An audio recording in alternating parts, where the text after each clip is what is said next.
I'd like to welcome everyone to our performance this evening of Swami Kriyananda's very inspiring play, The Jewel in the Lotus.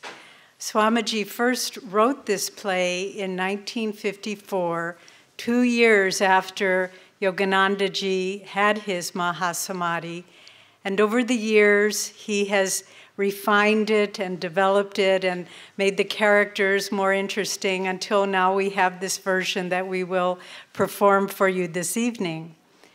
We performed this cast of players that will be with us tonight. We performed this for Swamiji last May in America for his birthday, and we all thought, wouldn't it be wonderful to bring it to India for Master's Mahasamadhi, and through a series of remarkable events, we are all here to perform this for you. I'd like to read just a little bit from what Swamiji has written to describe the play. Om Mani Padme Om, hail to the jewel in the lotus, is the sacred mantra of the Tibetans. In India, the lotus is viewed as a symbol of spiritual unfoldment. The lotus has its roots in earthly mud, but as it grows upward in aspiration toward the light, its petals open out in a beautiful flower. The Jewel in the Lotus is a play about how we, like the lotus, can transcend our current realities and offer up our lives in the successful pursuit of our highest aspirations, in this way fulfilling the very jewel of our desires. The setting of this play is an Indian village in the Himalayas, some 200 years from now. A spiritual seeker has been wandering the mountains for years in search of his guru, Paramhansa Yogananda. He visits a small Himalayan village. There he shares his teacher's wisdom through stories both inspiring and instructive about the lives of great saints. The villagers find their love for God awakened and their lives transformed. In the end, they and the storyteller alike realize that perfect happiness, once they'd set their hearts on it, was closer than they'd ever imagined. Yogananda ji is a great master who lived in the United States for 32 years until his passing in 1952. He came not to show us how great he was, but as a living example of what each of us can become. He taught people from all walks of life how to achieve the actual experience of God in their lives. Yogananda ji promised that in his next incarnation, it would be after 250 years when the action here takes place. The stories in the play are true ones, taken from his life. Yogananda speaks to us through the words of this play. To see it is to be uplifted, along with its characters, out of your everyday consciousness and filled with spiritual longing and joy. With delightful humor, deep wisdom, and divine power, the jewel in the lotus will touch you profoundly and thrill you with the reality and the realizability of your own divine destiny. We dedicate this performance to Swamiji and to his great guru, whose Mahasamadhi some 55 years ago we celebrate this weekend.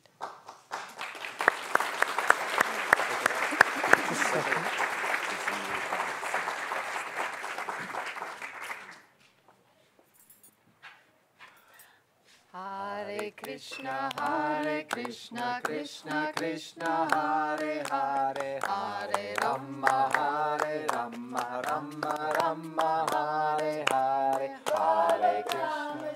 Krishna, Krishna. Oh, that's chanting and caroling. It's enough to drive a person mad. To be mad with God. Mad, that's what I said, yes. Mad, these people drive you. Come here, boy. Come, Kanta. It'll soon be dark. If we go any farther to escape those maniacs in the village, we'll only be risking our lives, breaking trails where no civilized man ever trod before. But dear, this is a well-trodden path. Our people often pass this way. I spoke of civilized human beings. Would you call our villagers civilized when they can revel in such bedlam? A fine situation this, when virgin wilderness can seem almost tame by comparison with our so-called civilization. But dear, they're singing to God. Well, if I were God,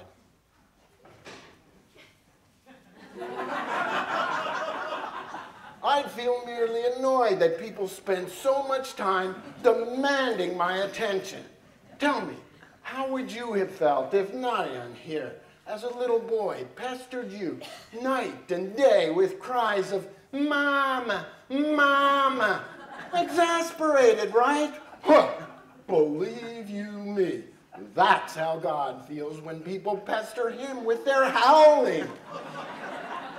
He's got more important things to do than to listen all day to raucous cries of Rama, Rama. Like what, dear? Listening to you when you pray to him for money? Why, what's wrong with that? At least it's a prayer with some sense to it.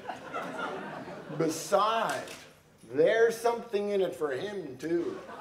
He knows I donate money to the temple. Yes, but... Hard-earned money, mind you. My money.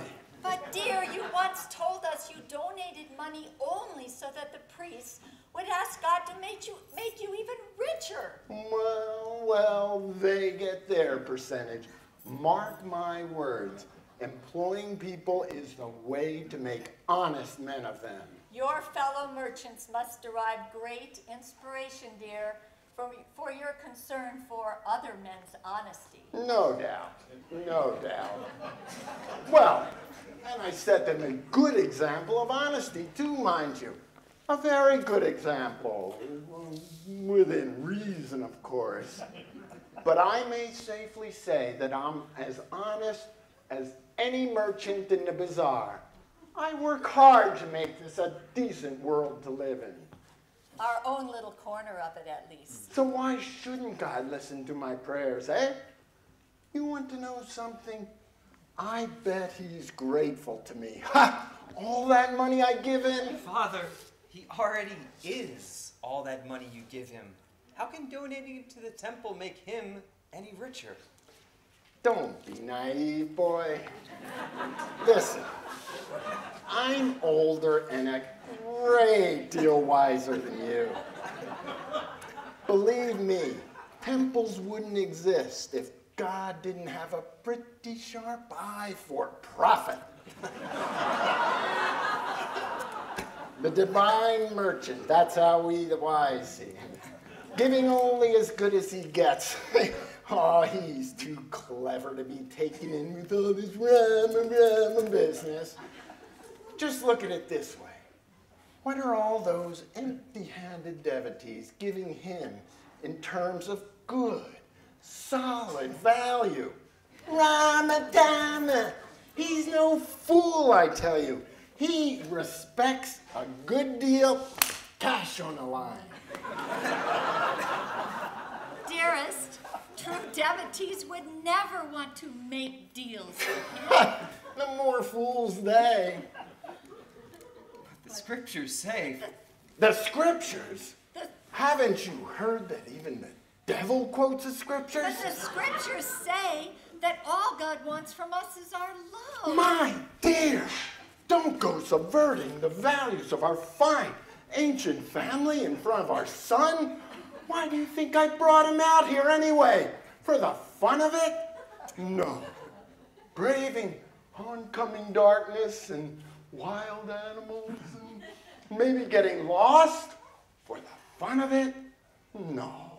I brought him here out of love for him and to protect him from those madmen in the village on whom love for God seems to act as rice wine acts on more sober person. I'm sure you have the noblest of motives, dear. But aren't you also just possibly afraid of losing a prospective junior partner in the business? Well, that too. Well, but of course that. How can Narayan best please God? Obviously, by living a decent, respectable life, working for me in my shop. Compare that with running around foolishly singing, Rama Krishna, Father, Krishna. even you know that's not the chant. Well, what of it? They're all the same. Besides, I need an accountant. No, I mean it, an honest one. That fellow I have in there now has been stealing me blind. I thought you said employing a person is the way to make an honest man of him. But tell me, Father, how is taking a job in your shop going to help me do what I really want, which is to find God? How is it going to help you? Did you hear him? He asked, how is it going to help him? Here, I've been preaching lofty truths to you ever since we reached this God-forsaken wilderness. And you ask how working for me is going to help you find God? My dear boy, it's perfectly obvious. Didn't you yourself just say God is the money that we spend? Yeah. Well then, the more you have of money, the more you have of God. Simple. We'd better watch this boy more closely. He's been getting some strange ideas. But God is in everything, Father. Why limit him to money? Because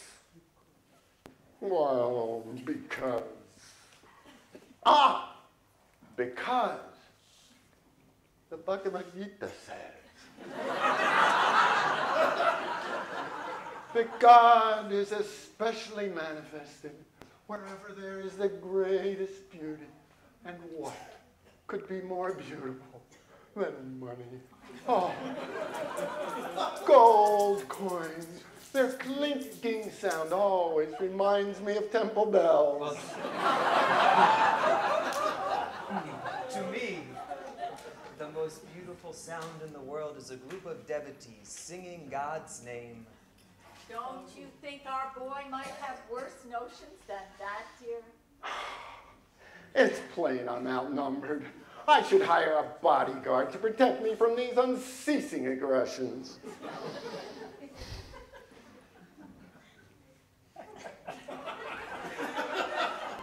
Look, boy, all I'm trying to do is to ensure your future happiness. Don't you understand?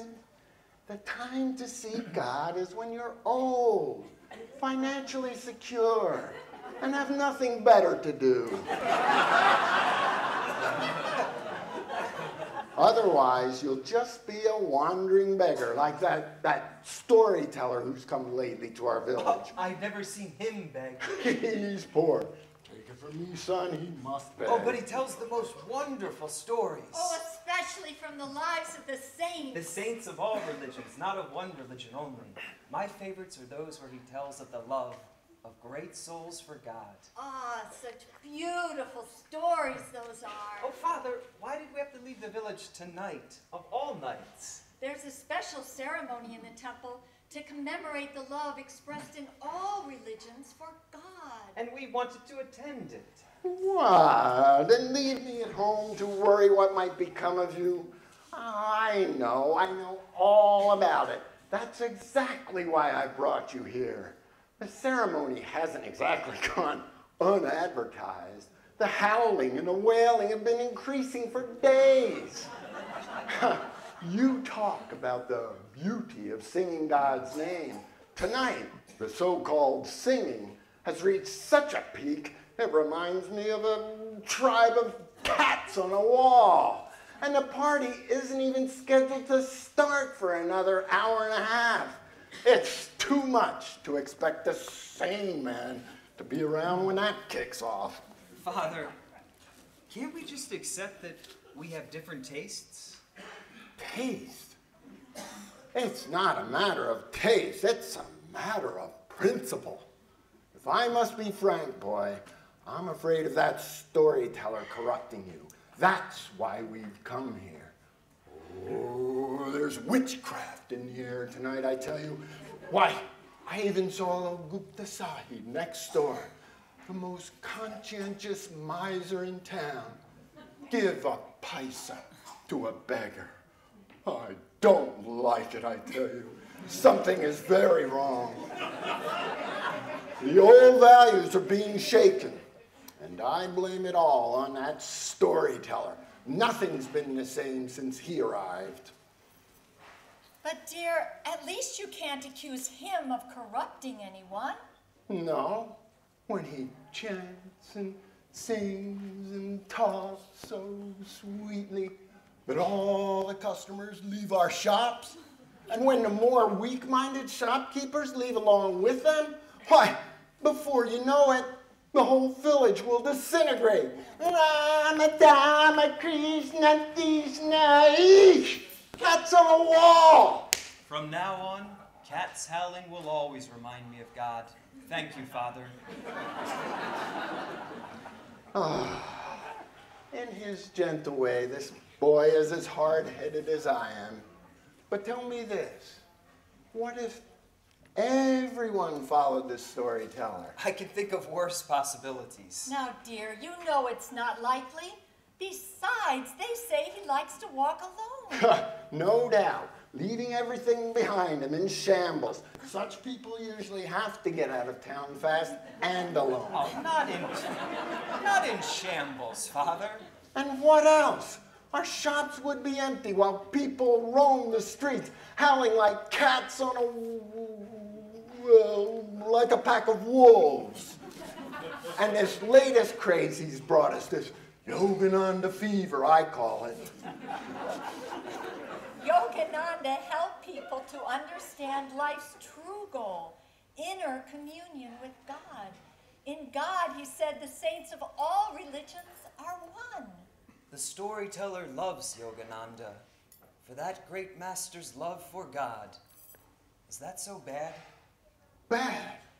Can you, my own son, seriously ask me such a question? Why, Yogananda's whole life was based on a lie. A lie? Just look at it this way.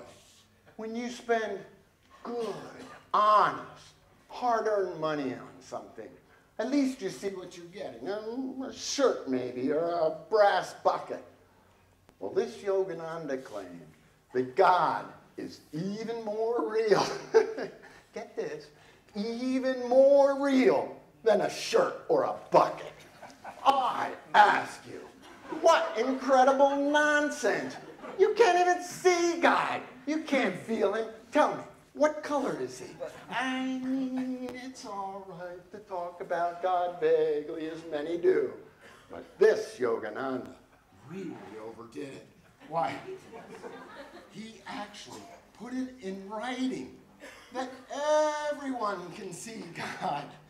It's bad enough that a few of our sadhus have said this sort of thing quietly. But to broadcast this nonsense to the whole world, why, it's enough to ruin India's good name. The world has become more peaceful as a result of his teaching. God is our Father, our Mother too. God is our dearest treasure. It's almost too late to find the new flowers. But we must find at least a few. How can we attend the ceremony empty-handed? Ah, the garland I made was so beautiful. If only our cow hadn't eaten it. Well, the Bhagavad Gita says the Lord accepts even one flower, even a leaf, if it is offered with devotion. God is our Father, our Mother too. Ramu, look who's here. Ramesh, Babu, Didi, older sister, what are you doing in these woods? It'll soon be getting dark. Ramu, Gita, I brought my family here to escape the singing. and here you bring it to us. You can't be serious, Ramesh Babu. This is such a joyous evening. It's the anniversary of Yogananda's Mahasamadhi, when he left this world. I thought the evening was meant as a sort of holiness inventory of all saints. The ceremony is for all saints, yes, but the inspiration for this devotion is Paramhansa Yogananda's. That's why we're holding it on his anniversary. Sri Yogananda taught that in God all are equal. No one greater, no one any lesser.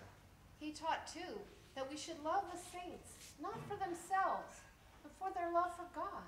In this way, he said, we too may come to love God. Have you heard? There's even a chance Yogananda may have returned to this world. What, on a spaceship? No. I mean reincarnated in another body. Is it possible? Oh, may it be true. That storyteller's behind this somewhere, I'll warrant it. Oh, indeed, yes. He also told us that Yogananda promised that in his next life he would live here, in these very Himalayas. To think of it. Maybe he's in this very portion of them. Maybe even right up there on top of Lotus Mountain. How my heart has grieved ever since the storyteller first told us about him, that we couldn't have lived 200 years ago when Yogananda lived. Our lives are so caught up in the littleness. Oh, if only great saints lived in our midst. Yogananda promised to come back after 200 years. Did you know? The storyteller told us so. Ah, infinite Lord, the songs that you sing, thrilling the night of Maya with your love. May we hear those sweet strains in the night in our own souls.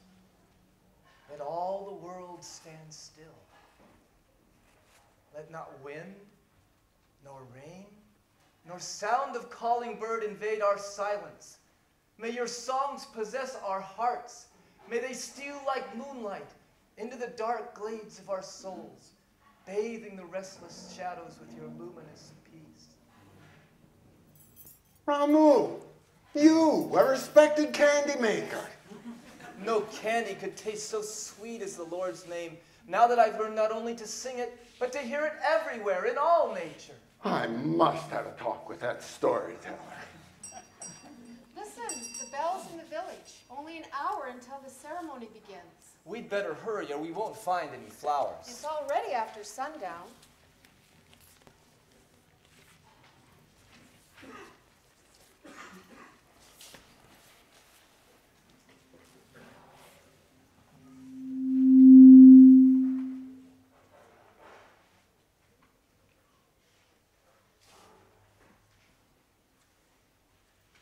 Peace be with my friends. Oh, Peace also to you, friend.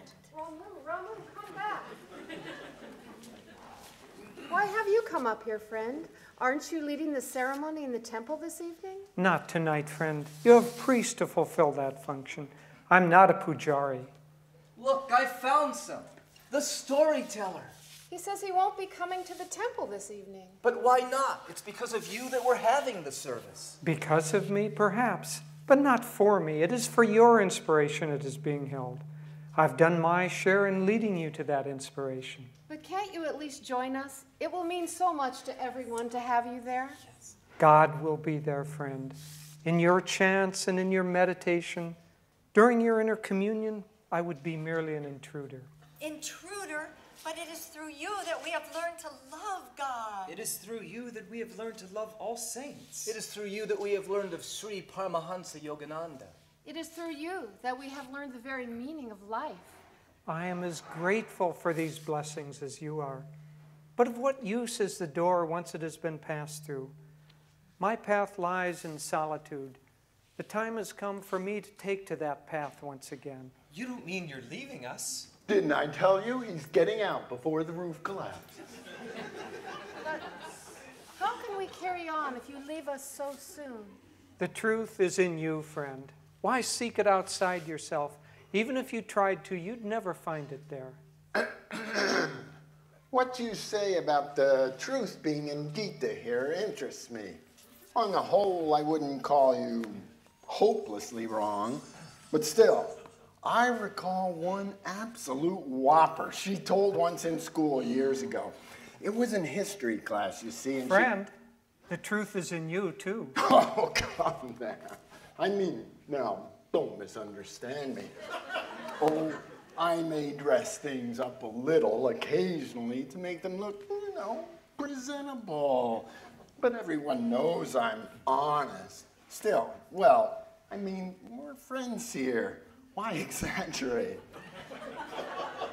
When I say the truth is in you, I mean that you are the soul, the immortal Atman. Just what do you mean by that? I mean that God, the supreme truth, is in you. Aha! Did you hear him, boy? From now on, you better listen to me. He means God is in everyone, Father. In everything.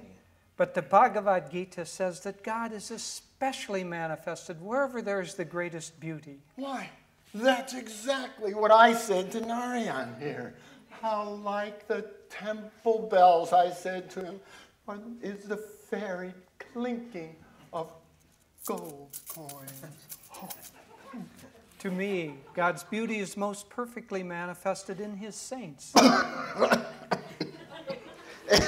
Excuse me, please, excuse me. Beauty, you said. Saints, you said. Am I right, sir? Have I misquoted you? All right.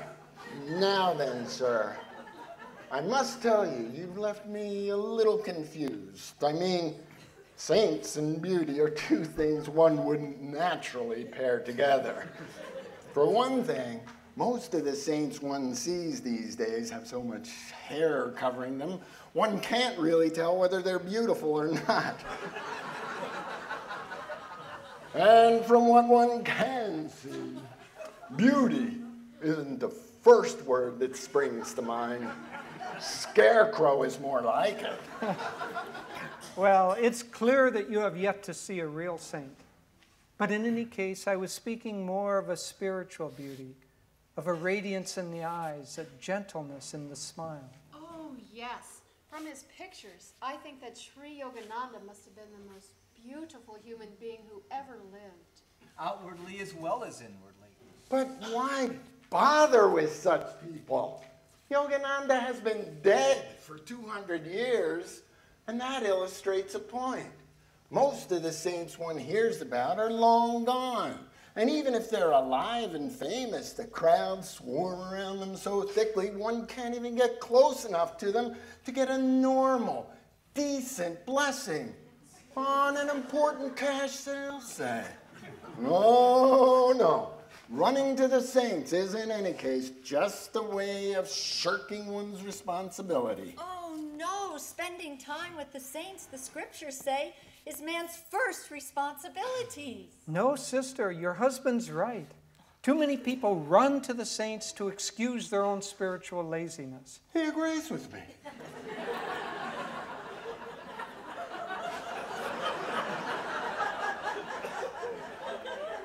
One time, in the ashram of Paramhansa Yogananda, there was a young disciple who joked all the time and played pranks, and generally acted more childish than childlike. The master one day reprimanded him for being so light-minded. The boy answered, "I know my weakness, master, and I want to overcome it. But how can I do so without your blessings?" What a beautiful answer. A true disciple. The master replied, "But my blessings are there already. God's blessings are there. It's your blessings that are lacking. Faith, you see, must be consciously exercised. If it makes one passive, it isn't faith, it's only wishful thinking. The Christian Bible says that faith without works is dead. Works means the creative exercise of faith, inwardly as well as outwardly." Oh, did you hear him, everyone? You all think me so ignorant in spiritual matters, and here your own teacher agrees with me, and not with you. How do you like that, eh? I keep telling them God is everywhere, so why, I say, give up good, honest business to find him? Some of Yogananda's most advanced disciples were wealthy businessmen. He taught that the power of concentration, so necessary for success in business, was important also for deep meditation. Uh-huh. Did you hear that? Stick with me, boy, if you want to find God. Well, however those disciples found God, I'm sure it wasn't by meditating on money. And why not? I keep telling him, God is in money too. He just doesn't understand. God is everywhere. Still, we must realize him first before we can see him everywhere. A mere quibble. I realize him in money. We must realize him first in the self. True, true. It is within myself I realize that what I like is money. Oh, this man speaks like the very angels. But he hasn't said one should take up business to find God. He's only told us that whoever we are, God can come to us if we devote our present abilities to seeking him. Well, one must expect minor differences, even among the wise. But in the main, we are agreed, this wise storyteller and I. We both say God can be found in business. Our method is secondary. Friend, why are you leaving the village at this late hour? Come spend the night at our house. Leave by daylight if you must. Otherwise, you might miss your path. Thank you for your kindness, friend. But many long months I've walked these mountains alone. Their darkness and their solitude hold no more terrors for me. As for paths, I keep to none. What I am seeking will be found far from any man-made trails. We know these parts better than you do. If what you're looking for is anywhere around here, perhaps we can help you find it. Thank you, friend. But my quest is a private one. I must pursue it alone. You have often spoken to us of going on alone. I too sometimes feel drawn to such a path. Yet in your talks in the village, you've also stressed men's need for the company of saints. How can the value of solitude be reconciled with this need to depend on others? A bedridden patient needs a doctor, not for something else to depend upon besides his bed, but because the doctor can help him get back onto his own feet. I see. Then the company of saints is helpful only until one has learned to walk alone? Yes. And no. The more you go within, the more you find their blessings inside yourself. Thus, of course, you depend less and less on their outward company. Still, you keep their company in your heart. But which is more important, to keep the company of saints or the company of God? Of God, surely. But please ask yourself, do you know God? No. How then can you keep his company? Don't you see? By concentrating on the saints who do know him, you attract their state of consciousness. Still, of course, even in their company, it is God alone you should be seeking.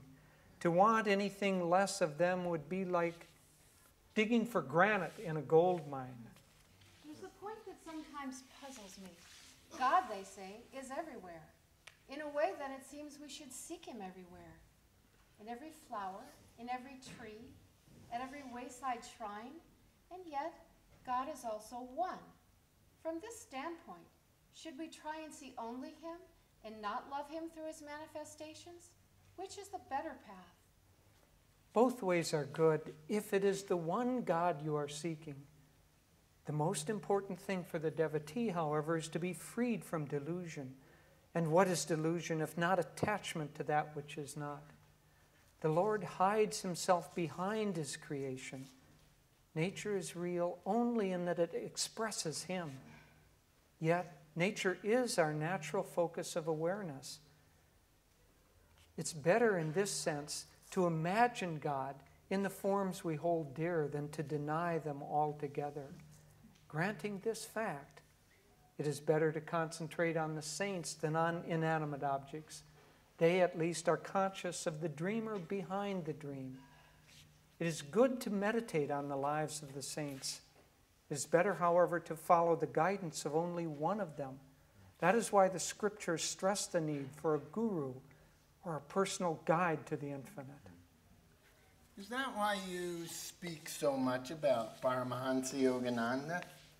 I've wondered. I mean, I assume the saints all own stock, so to speak, in the same enterprise. It isn't possible for any of them to corner the market, is it? Not this market. It's too big for any corner to hold it. But I myself found the guide I was seeking in Paramhansa Yogananda. I speak of him as one might refer to a mountain if one wanted to illustrate the principle of height. One needn't use many mountains to illustrate the same principle. Yogananda was tall then, eh? Not physically, but spiritually, he was a giant. Though I speak of him especially, I emphasize his teachings that other free souls, messengers from God into the dark prison of this world, were fully as great as he. That is one reason why his ceremony tonight is dedicated also to all saints. There is no rivalry in God. Yet, I love Sri Yogananda. To me, he was such a perfect example of inspiration and practicality. And his message, more than that of most spiritual teachers, was to the whole world. My love for him is far more than just personal. To me, he epitomizes the greatness of all saints and the potential greatness of all men. I'm finding it a bit difficult to visualize a spiritual giant. Won't you please tell us more about him by way of illustration? Oh, please do. But I may have yet far to walk this evening, and you all have a ceremony to attend. Think how many stories I've told you already. But Romesh hasn't heard them. Would it be fair to leave even one humble seeker uninstructed? Teacher's right. Humility is the one quality I've always been most proud of. Whenever I see someone poorer than myself, and that's everyone in our village, I assure you, I think there, but for the grace of God and a little skill on my part, go I. Please, stay a while. We have something in common, you and I, and I'd like to understand this spiritual giant of yours better, since you respect him so deeply. Oh, please, stay a while. Very well. I shall stay just a little bit longer. No time is wasted, certainly, that is spent in speaking of Paramhansa Yogananda.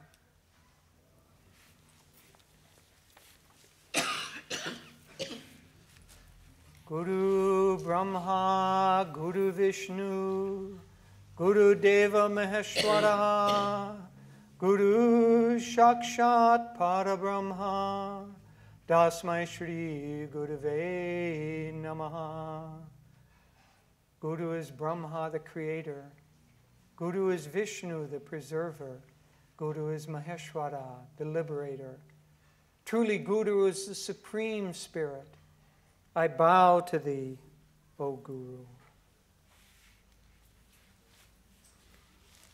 People make a grave mistake when they think of the true Guru as an ordinary man, wiser than they perhaps, but otherwise limited in time and space, even as they are.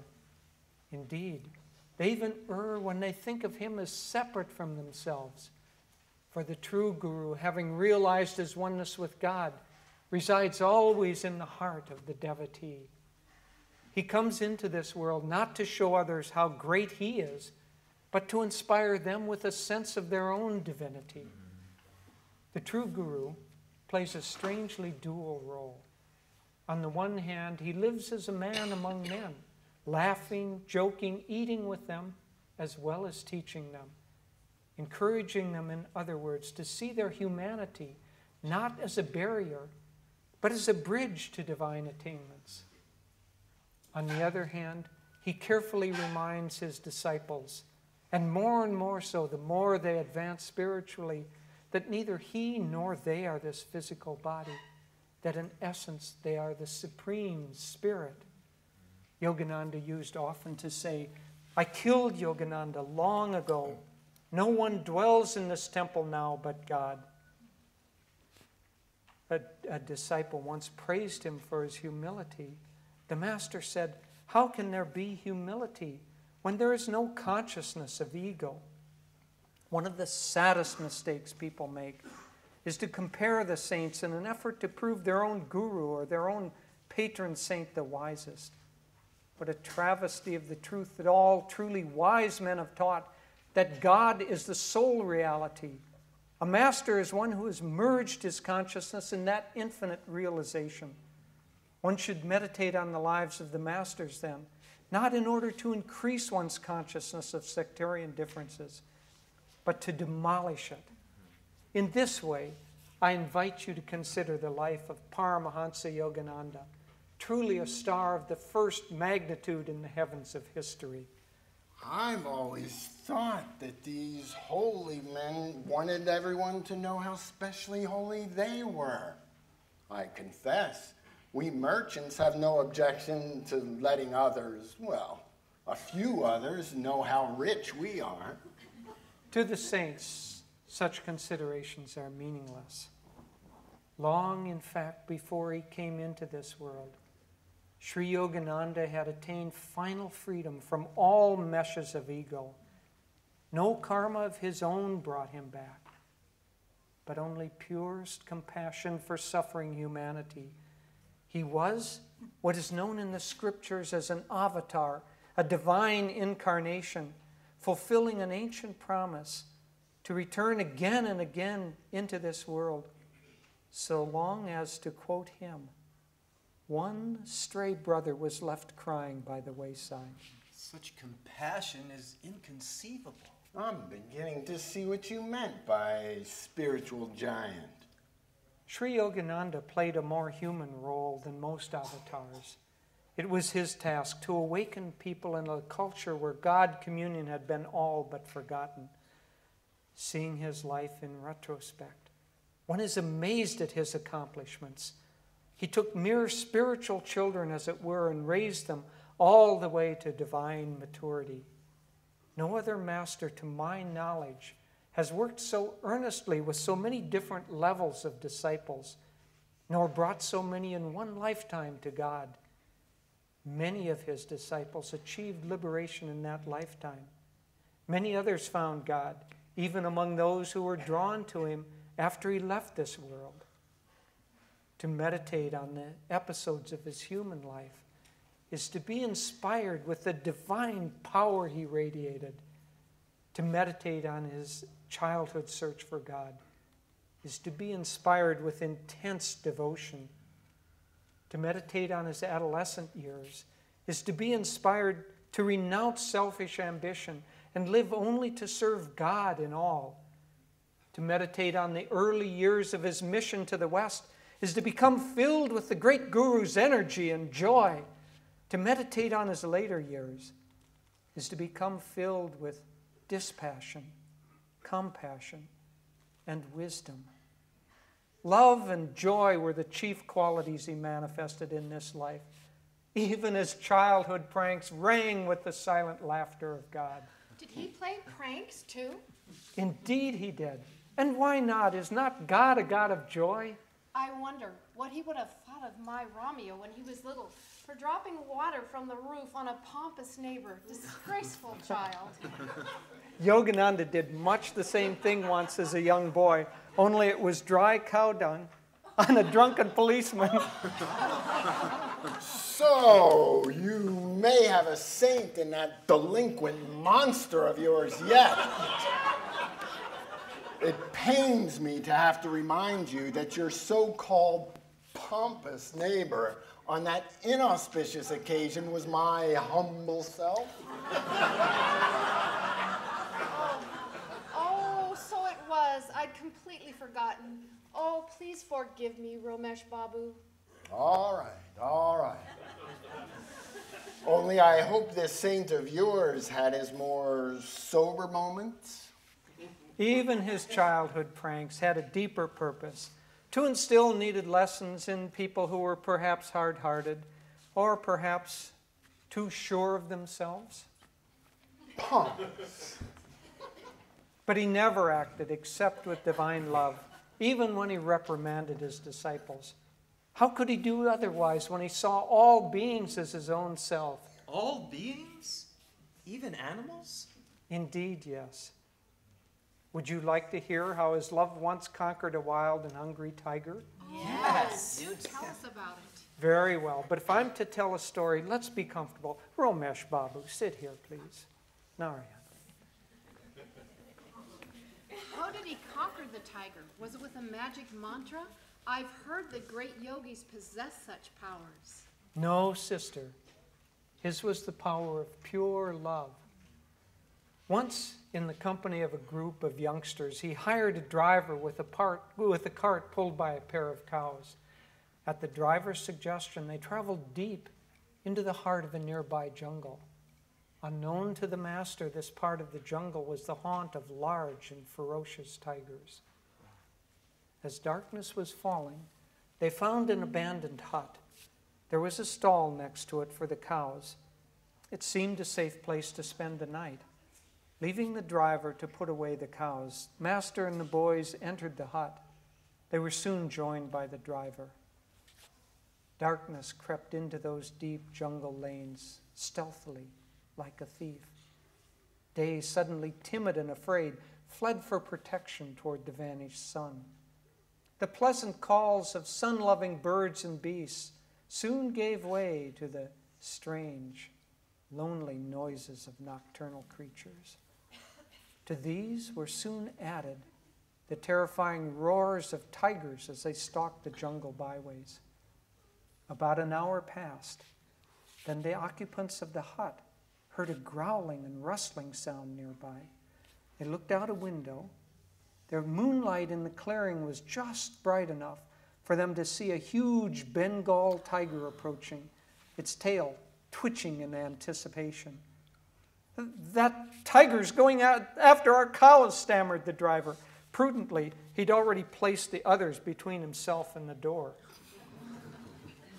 The master asked if anyone would accompany him as he went out to close the stall doors. You can imagine the general stampede of eagerness. Finding no volunteers, the master went out into the night. For protection, he took with him a lantern. But as soon as he stepped out the door, a gust of wind extinguished the flame. No time remained to light it once again.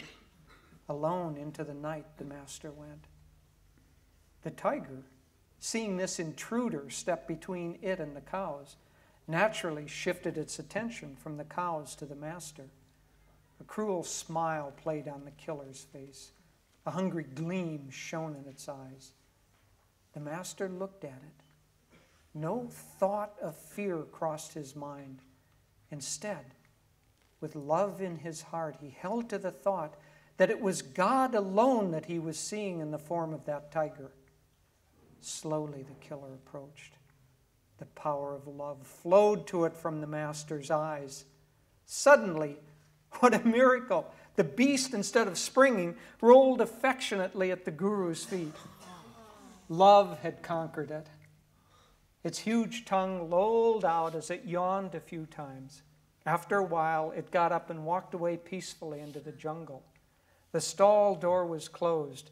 You may be sure that when he returned to that hut, the master scolded that driver for taking them to such a dangerous place. But the remainder of the night, both cows and people spent in uninterrupted peace. Would that I might have been even that tiger, just to have met Sri Yogananda and felt the divine love flowing from his lotus eyes.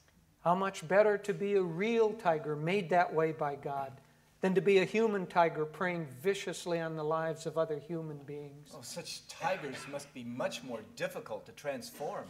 And how much greater the miracle surely that does transform them. Sri Yogananda must have met and changed many such people. Oh, many, many.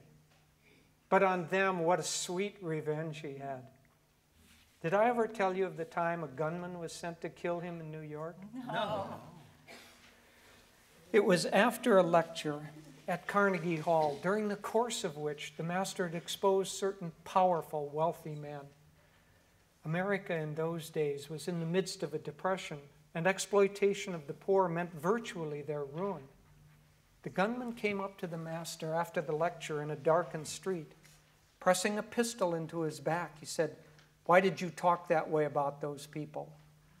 The master turned and faced him. "All men are God's children," he said. "He loves them all equally. How can you expect him to be pleased when his rich children take advantage of his poor children?" Can you imagine talking that way to someone who's been paid to kill you? Then, with all forgiving compassion in his eyes, he looked at this man. He said, "Why do you live the way you do? You aren't happy. It is time that you changed." Suddenly, in tones charged with divine power, he cried, "I demand that Satan come out of you." The man began to tremble. What are you doing to me?" he asked. "I was paid to kill you." Weeping, he continued, "I can't. I just can't go back to that way of living any longer." His life was completely changed. Is it any wonder that the scriptures say, "Shanamapi sajana sangatireka pavate pavanava tarane nauka"? One moment in the company of a saint can be your raft over the ocean of delusion. How strange that anyone could wish to harm such a man of God. But aren't good and evil always at war? And wherever anyone is supremely good, the resistance of evil people is that much greater. Look at the lives of all the men and women of God. How those who hurt Sri Yogananda must have suffered, knowing that he loved them so deeply. I know of at least one who did. Won't you tell us more? He was one of the worst whose paths ever crossed that of the Blessed Master. He did everything he could to interfere with the spread of the Guru's work. Like a tiger raging on the outskirts of a jungle village, he prowled in ceaseless search of human prey. Like the fires of cruelty in the yellow eyes of a wolf, there burned in his appeaseless heart the flames of envy and hatred. He told lies about the Master, spread false, slanderous tales about his work, tried as often as he could to turn followers away from the path. Yet you say he suffered. Why then did he continue to do those things? Ah, my friend, the dewdrop, afraid of being drawn into the sun, slips trembling for shelter into the heart of a lotus. Even so, this man, fearing the magnetic power of the Guru's love, sought shelter in envy and hatred. His deeds bore ample testimony to the perfection of that hatred. Yet the Master loved him. One day, shortly before the Master's passing, he saw this man again. With tears of sweetest compassion in his eyes, he looked at his old offender, smiled gently, and said, "Remember, I will always love you." At last, at long last, what a change was wrought at last by those few simple words. Breaking through at one point in the solid fortress of this soul's resistance, divine love soon destroyed every rampart. Years it had taken to resist. The defeat, once started, required only days. Oh, dearest pain, oh, blessed sorrow.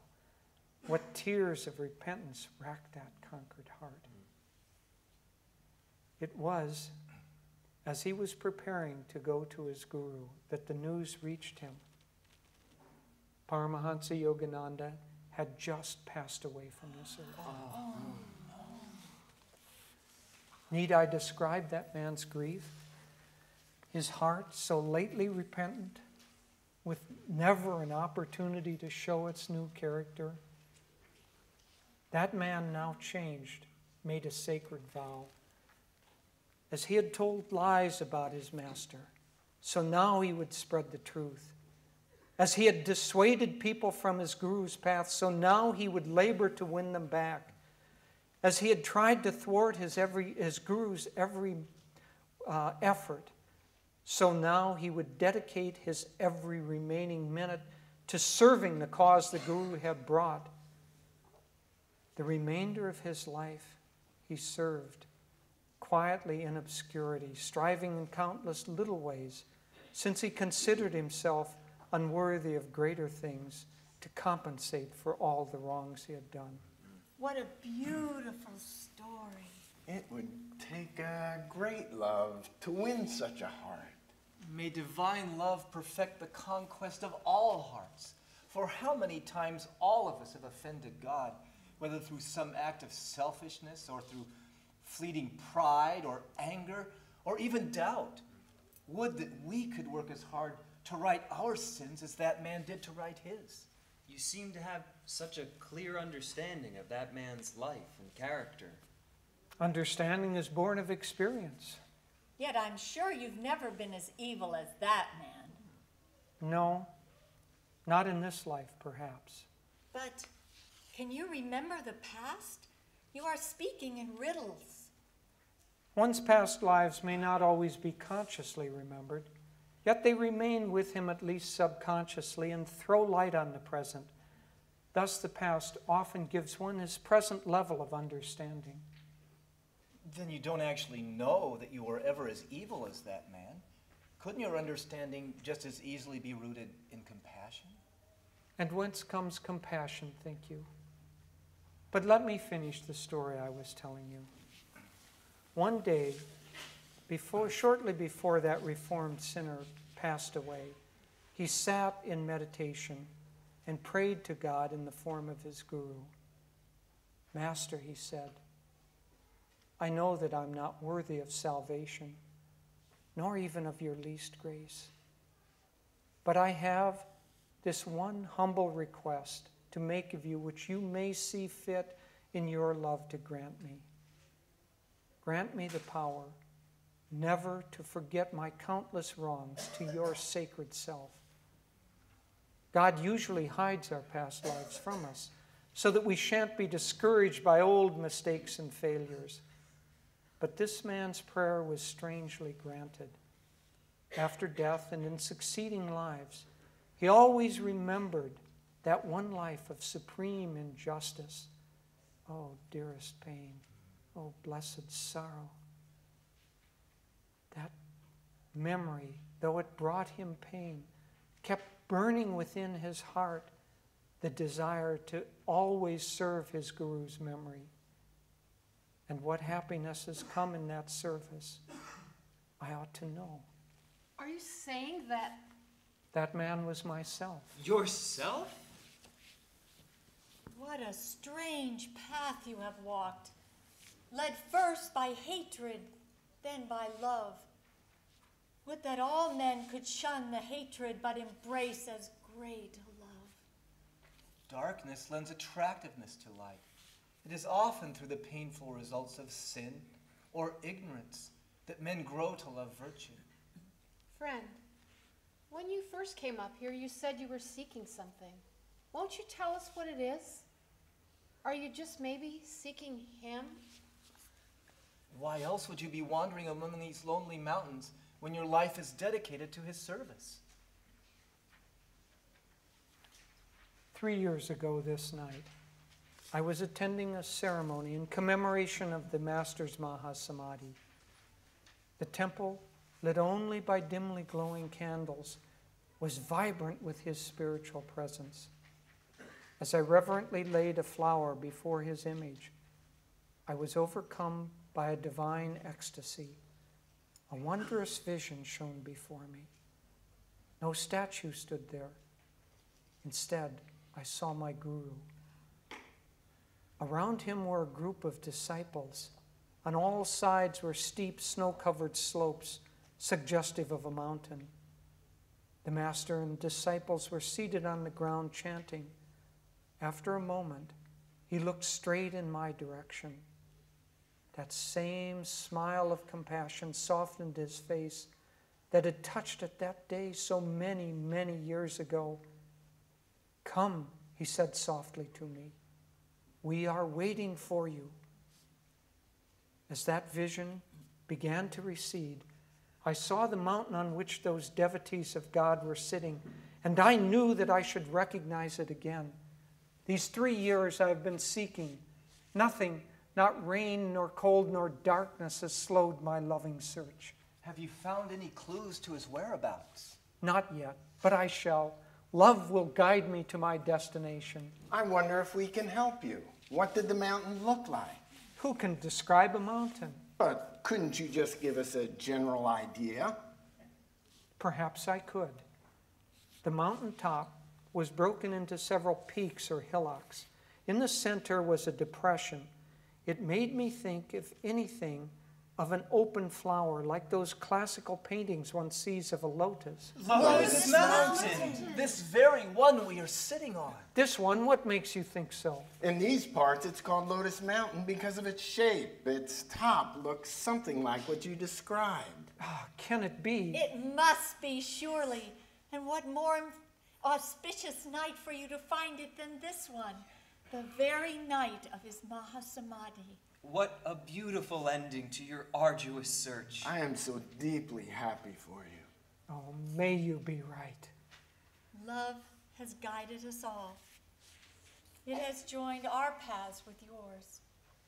Otherwise, you might have walked on into the night and wandered for who knows how many months or years.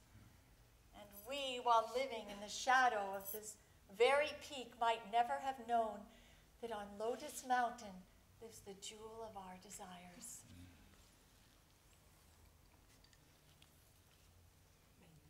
May you be right. When day comes again, you will be able to see with certainty. Listen, the temple bells. Only 15 minutes until the ceremony begins. We'll have to hurry now to get there on time. I suppose we ought to go. But how reluctant I am to leave this spot, thinking that here perhaps I am at least closer to him, whom I would now accept with my whole heart as my guru. These flowers were picked to be placed before his mere image. How I would love to lay them before his living form.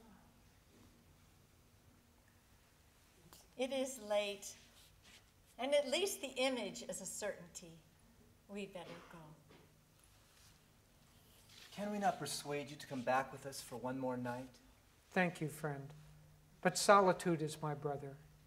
Meet me here tomorrow morning at dawn. Tomorrow we'll find what promise this mountain holds. Tomorrow!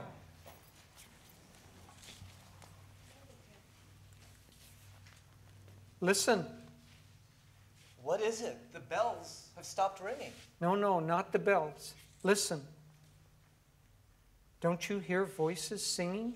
Way up on the mountain, way up there?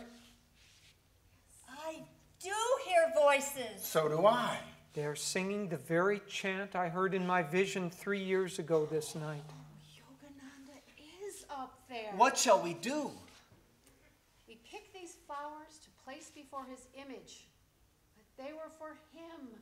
Let us go tonight. But the way is dangerous even by daylight. Our people never go up there. They have no reason to go.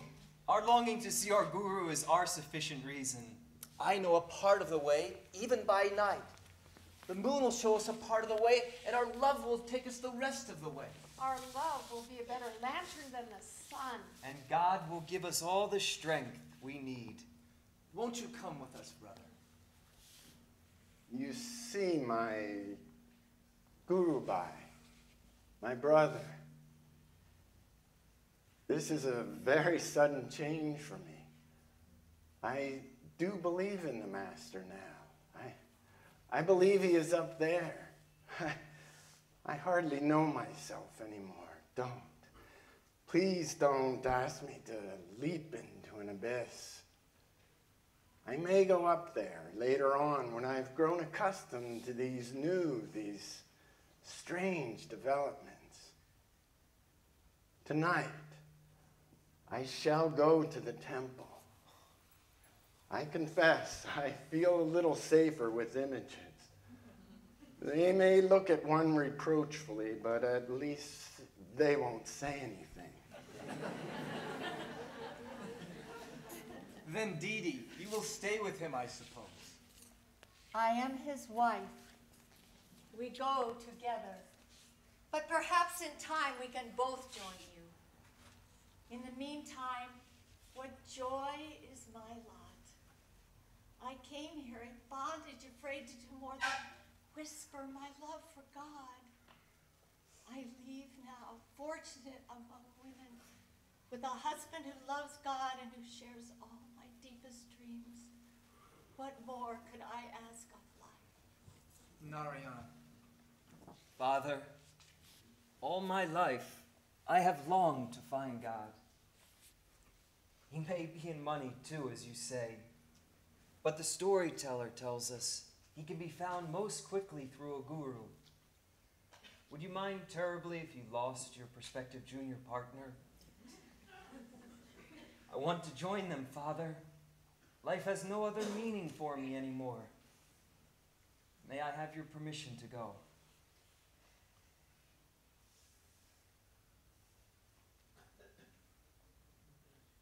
Go, son.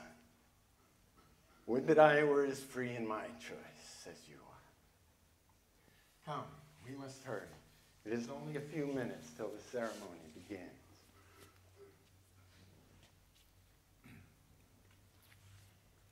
How can I thank you, friend? You have changed my life.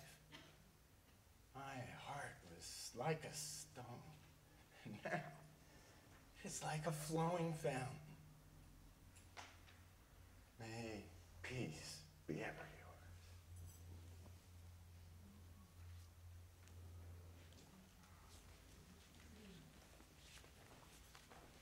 Friend, aren't you coming with us? I am coming, but please forgive me. I'd rather come alone. But we know these parts better than you. Love has guided me this far. It will lead me to my destination. Be it as you wish. We'll meet again, dear friend, at the Master's feet.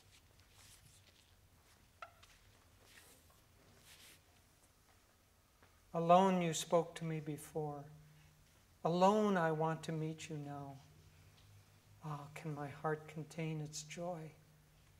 My long exile is ended. You've called me to sit with those other blessed ones who love you. There are no angels singing in the clouds tonight, no galaxies of saints to brighten my private celebration. The world's as plain, as humble as it was this morning. Ah, but what angelic joy sings in my heart. Even the stars are dancing, and the trees, like holy saints, wave blessings and nod with shining sympathy.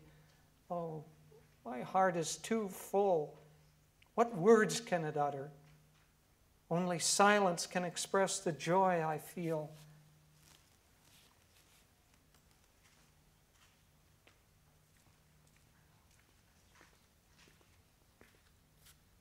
Brother, the Master has sent for you.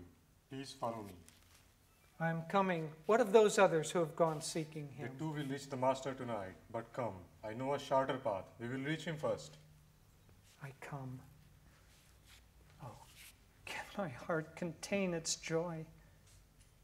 What shall I say when I meet my Guru? I shall look at him, this time with tears in my eyes, and I shall say, I love you always.